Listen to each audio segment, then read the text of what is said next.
Hi, I'm Harry Bowman, and I'm a dopamine addict. Welcome to another bicycle live stream on Sunday, January the 5th at 7:15 a.m.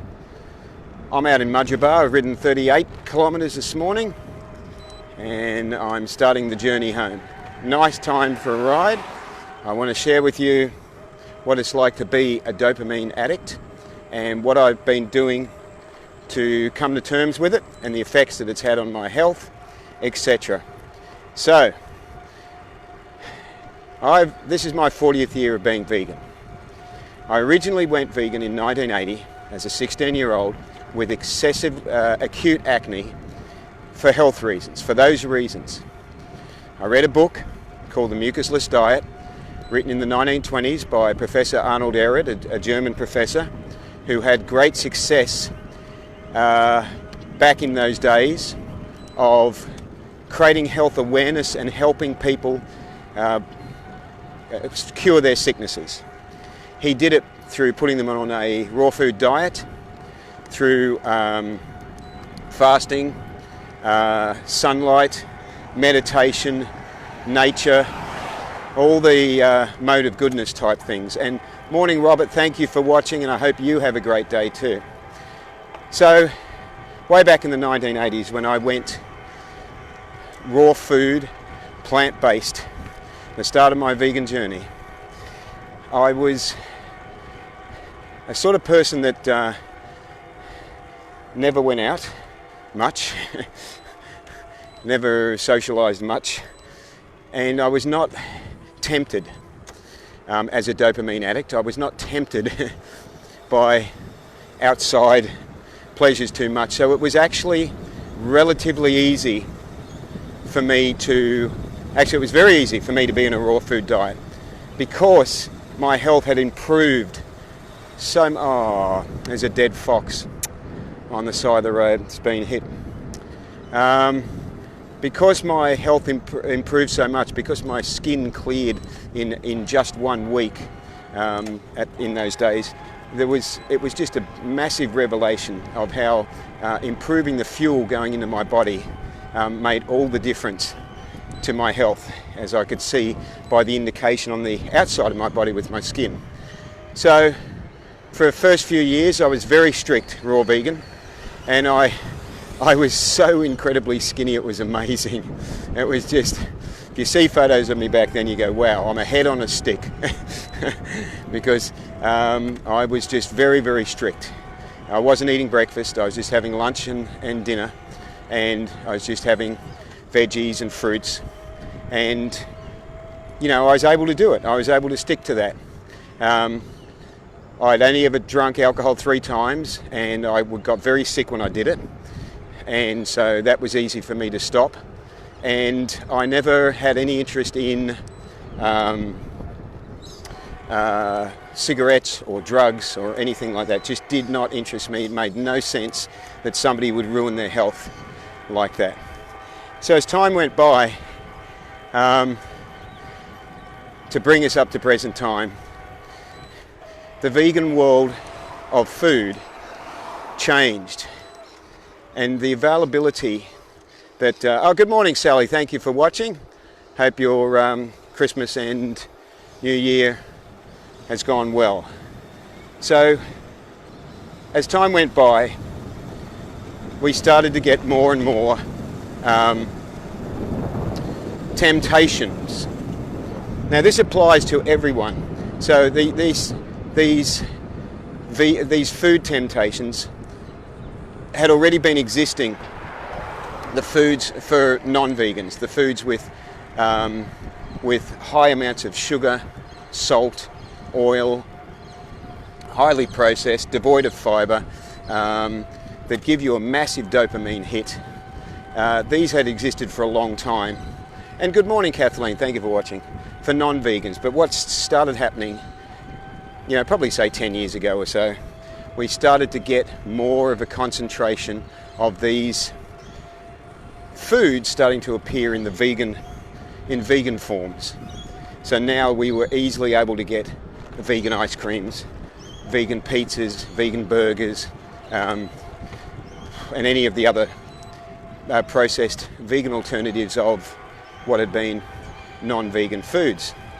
Now, initially thinking back, I thought that was fantastic. I thought it was like just, like heaven basically, after such a long time of a non-availability of those foods, that it was just, it was just something that I guess you could say I'd definitely been looking forward to that change happening, and even found it hard to believe that it had happened.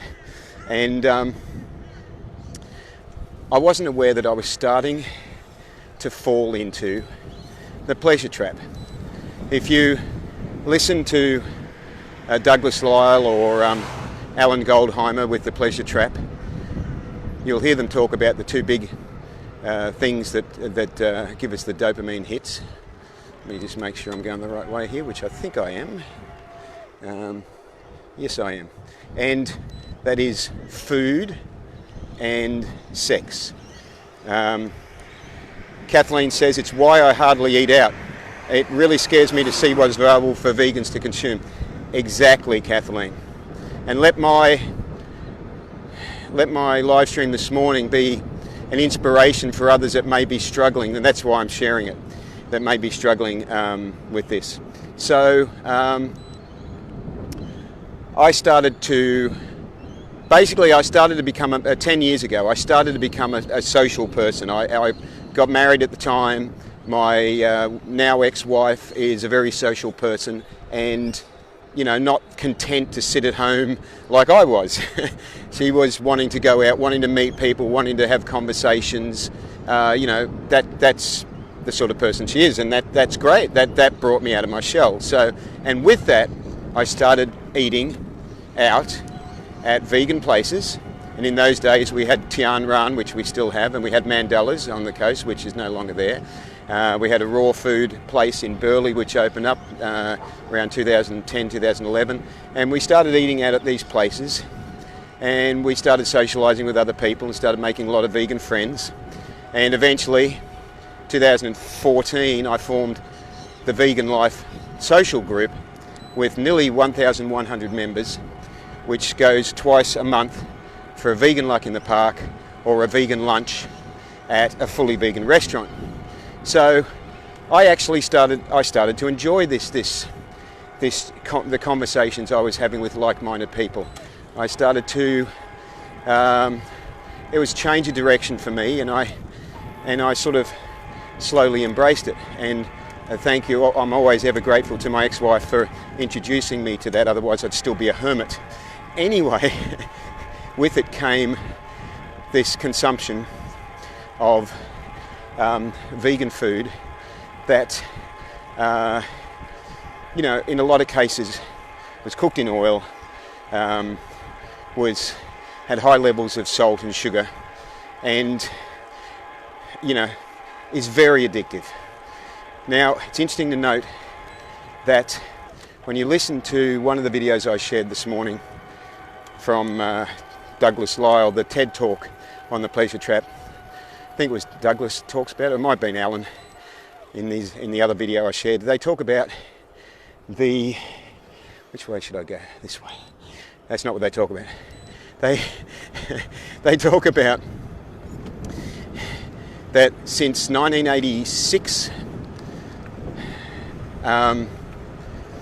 obesity in America has risen from 14% to 71%, which is amazing. And they said even more worrying is diabetes, which is, these two are end results of having an overabundance of highly processed food that is not nutrient dense, but is highly calorific and is highly addictive because of the dopamine effect. So there's a comment there from Sonia. I'll just get up this hill here so I can stop and read it, because it's a little bit of a lengthy comment. Then I can continue on with, what's it say here? totally relate. I'm just coming out of it too. Currently doing a juice fast, good, to reset and drop the extra kilos from trying all of the processed vegan junk foods. I'm definitely susceptible to it. Well, the reason why I have shared two, thanks for that, Sonia, for that comment, and I wish you luck with that too. The reason why I've shared two videos this morning about the pleasure trap is because they go into the psychology, especially Douglas Lyle's TED Talk, the psychology of why, even when we know about this issue, the psychology of why it's so damn hard to rise above it. And so it's really fascinating to listen to Douglas's talk. It goes for about 17 minutes, I think, and I've listened to it a couple of times. It's really something to listen quite a lot to, I think, and repeatedly, because he talks about the 5 stages, and just listen to it, and hopefully you'll get some ideas on why it's, even when we know the problem, even when we know we should be eating whole food, plant-based, he talks about the why, from a psychological point of view, the addiction is so hard to overcome. And he talks about the dopamine and the high calorific foods and the effect they have. I was listening to Alan's YouTube video as well, Alan Goldheimer, and I've shared it, and he was talking about the densities, calorie densities of food, and that calorie density chart has become like my Bible at the moment. It's really fantastic, and I've got to give a big shout out because well, actually, let me go back a step before I do the big shout out. In 2018, about 18 months ago, I did a 28-day juice fast. The purpose was to get on top of the fact that I had gone from my regular weight over the years of about 62 to 64 kilos. I'd gone up to, at that stage, I think I was up around 70, 71 kilos. That was about 18 months ago. By doing that juice fast, I was able to drop the weight right down, and let me just get through these lights here while they're green. Oh, that's windy. Okay, so I was able to drop my weight from around 70, 71, I think I was at the time, got down to 61, 60, just below 62 I got to at the time. So 28-day juice fast definitely helped reset things. And then a month later I had an accident, and in not exercising and in sitting around, I just started to put the weight back on. And that then brought me to the point where a month ago I hit the highest weight that I've ever hit, 73 kilos, which for somebody that's only a small frame, that's only 5'5", that really concerned me. I thought, yeah, 73 is not good. I went and got a blood test, and I went and saw Robin Tudor from Empower Total Health. I needed somebody to give me a kick up the bum to point me in the right direction, and she did. I'll do a big shout out to Robin. You're amazing, Robin. You are very well respected. You know what you're talking about, and I highly recommend talking to Robin because she gave me the right kick I need. Look, there's plenty, and I just want to say there are plenty of vegan and plant-based health professionals in Australia, and you choose who you feel resonates best with you. Just try and steer away from the sort of people that would recommend anything like animal products or that, right? Traditional doctors and that. Find someone that resonates with you. There's plenty of them. I've interviewed quite a few of them on the Vegan Hour, and you can go on my YouTube channel and listen to the interviews with quite a few of them. But for me, it just felt right to contact Robin, and had a great first session with her, and I came away with a real re-education, basically. And that re-education meant that for the previous year I'd been having green smoothies every day, no breakfast. Well, my breakfast was a freshly squeezed juice, freshly made up juice.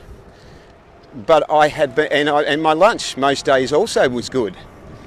I had been having what I have now. I've been having rice with beans, quinoa, tofu, steamed veg. So, you know, all of that was pretty good. But it was the packet of chips a day I was having, it was the vegan ice cream, it was the vegan chocolate biscuits, it was those sort of things that were, it was the SOS, sugar, oil and salt. It was the eating out, sometimes several times a day I'd be eating out, and certainly, you know, every week or several times a week. The sugar, oil and salt, the high calorie components that absolutely ruin our health, put us in a pre-diabetic state, which Robin said I was heading towards, and also have us so addicted to this highly processed food that even when we know we should eat whole foods, it's just whole plant foods, it's just not appealing to us because it's not, we're not getting the dopamine hit, quite simply. So vegans really need to be educated, says Kathleen. I agree, Kathleen. I love that there are so many fully vegan restaurants that have opened. I love it and I support them, and you know, that's always been something that I've spoken about a lot, and ever since they came on the scene I realised the importance of supporting them so they become successful, and that's how we create a vegan world.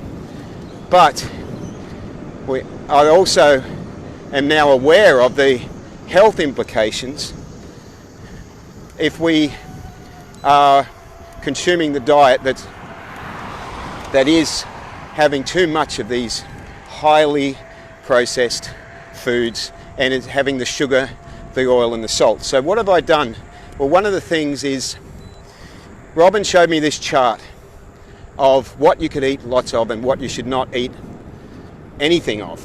So there was greens and the reds, and it started out with fruit and vegetables, salads at the low end, that you can eat heaps of them. You can eat heaps of salads. You can eat heaps of fruit. It's whole food, it's got all the fibre in it, it's got the sweetness in it, it's got the nutrients. You can eat heaps of it. And then you can move up the scale a bit and you can eat heaps of sweet potatoes. And you can eat heaps of beans. And as you move up the scale, you get to a neutral point where if you eat too much, it becomes a problem. So, and that's when you start to get into salt, oils, bread, even nuts, and of course if you're not vegan, meat, dairy and cheese. They're all up the top end of the scale. They will all create health issues. They will create issues with your weight. They'll create issues with diabetes and plenty of other health issues that I'm not aware of at the moment. So Robin gave me a suggestion of having a breakfast every day and starting off with something that was filling and satisfying but low in calories. So we're talking, I have a big bowl of fruit salad and I love it. I love it. When I get a craving now, I've been resetting my taste buds to going, right, I'm going to go and grab a bowl of fruit salad instead of what I used to do was I'm going to go and grab a packet of vegan chocolate biscuits or vegan ice cream. And there is nothing sweeter than a beautiful fruit salad. I make it up with rock melon and mango, plums and watermelon, and it's just so delightful and it's so good for you, and you can eat heaps of it, and it is fine. So I love that. So I have that for breakfast, and I followed up with organic oats, and she suggested I put a little bit of cinnamon in it for sweetness. I don't have to, but I thought, yeah, I'll experiment with it, and I like it. A little bit of cinnamon. I put in chia seeds as well, because chia seeds are good for you, and then I put some blueberries on top. So I eat breakfast now, which is amazing. I never ate breakfast before. I have to find an extra half an hour in the day to do it. And lunch, what I've done is I kept having the same lunch, so that's easy to do. Keep having the rice with the beans and the quinoa, and the tofu and the steamed veg. But I add a salad before it, and the salad should be at least 50% of what you're eating, or 75%. Kathleen said, "Proud of you, Harry. This has concerned me for some time now as I've watched what you have eaten out." Oh yeah, I know. See, I do a lot of exercise, and even with all the exercise I was doing, I was having trouble keeping on top of it. So, yeah. So now I've eaten out 3 times, I think, since in the last month, and maybe 4 times. And I went to Raw Authentic and got the most beautiful salad. I went to Greenhouse and got raw tacos. I went to Goodness Gracias the other day and got a burrito bowl. So, you know, I didn't get it in a wrap, I got it in a bowl. It was beans and rice and roasted veg. Where else? I went to I Like Ramen yesterday and got their Asian greens and rice. And, you know, a few times in the last few weeks, where were we eating out somewhere? Oh, that's right, I was eating out at Plant-Based Cafe on Tuesday with my friend Lee Chantel, and what she ordered had ice cream come with it, and she said to me, "Oh, do you want it?" I said, "No, didn't interest me." I went, "Wow, this is good. It doesn't interest me." And even yesterday, my friends brought me a gift of vegan Turkish delight, I think it is. Now, they had brought that for me previously a few months back, and I'd eaten it all just in one go. This time they brought it, and I said, "Look, sorry, I appreciate it, but I can't accept this gift." I said, it's you know, it's not what I eat now. It's just high sugar content. So this live stream's going on way too long. So what I want to say is, we have to be aware. I embrace the fact that there is vegan food that allows pre-vegans to switch over to a cruelty-free version of what they might have already been having as a temporary transition. But it's not cruelty-free for us. And this is really, really important. So we can't just ignore that fact. We can't say, "Oh yeah, look, it's cruelty-free, that's fine, I can eat it." It's like, yeah, but it's actually having a really bad effect on you. So it's actually not cruelty-free for you. So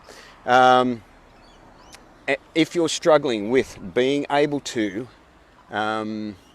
transition across, being able to stick with whole food, plant-based, and I completely understand the struggle and the dopamine addiction. I completely understand it. I've been dealing with it for years, and only just now learning how to recognize it and how to move beyond it.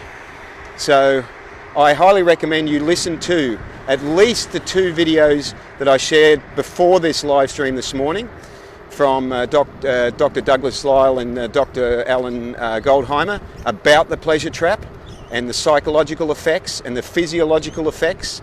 And this will just create an awareness around how real the struggle is for dopamine addiction, and why we have the need for it, and what we can do about it. So I recommend that you, Robin also recommended that I read the book, The Pleasure Trap. I haven't read the book, but I would think that would be a very good idea as well. I find it hard to read a book when I'm riding the bicycle, so I listen to YouTube videos instead. That's a joke.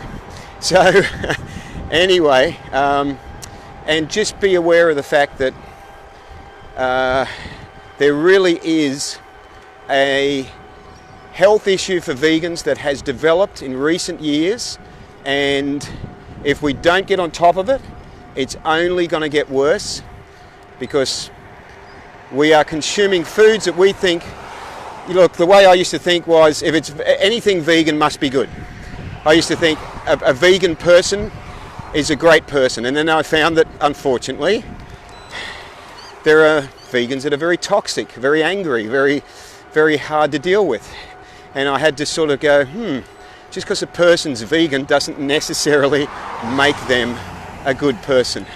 And then I used to think the thing with vegan food is like, it's vegan. Oh, fine, great.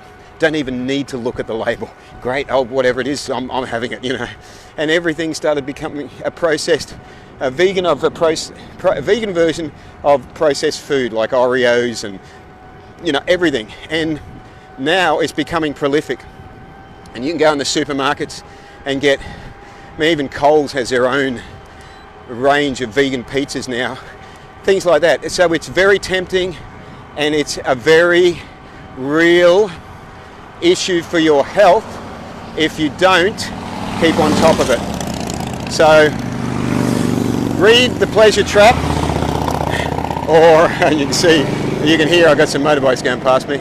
Read The Pleasure Trap or listen to the videos, and I hope that's helped. And I'll just read these comments, just stop and read these comments before I sign out on this very long live stream. Sonia says, so true, exactly where I'm at currently, and feel like I will need to mostly abstain altogether.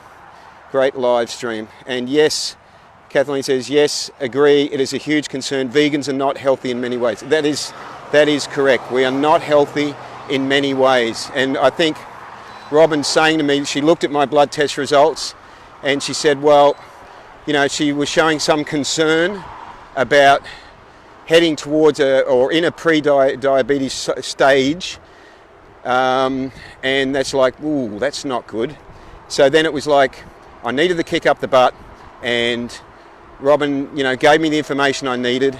I'll be seeing her again in a couple of weeks' time, and I'm sure I'll learn more then. So this is only me sharing what I know so far, and it's certainly not meant to be any form of medical advice at all. And I'm going to be doing a post today or tomorrow and actually showing you my blood test results. I'm going to show you the blood test, last 4 that I've had done. I've had 4 done in the last 18 months, and I'm going to show you what the blood results of somebody who's been vegan for 40 years is, and also somebody that you know, has been eating a lot of processed food, what the results are. You may be actually surprised at how good they are, considering. Anyway, live vegan and save lives. And if you've got any questions, always message me privately, as many people do. And I will try to point you in the right direction. Have a good one. Ahimsa.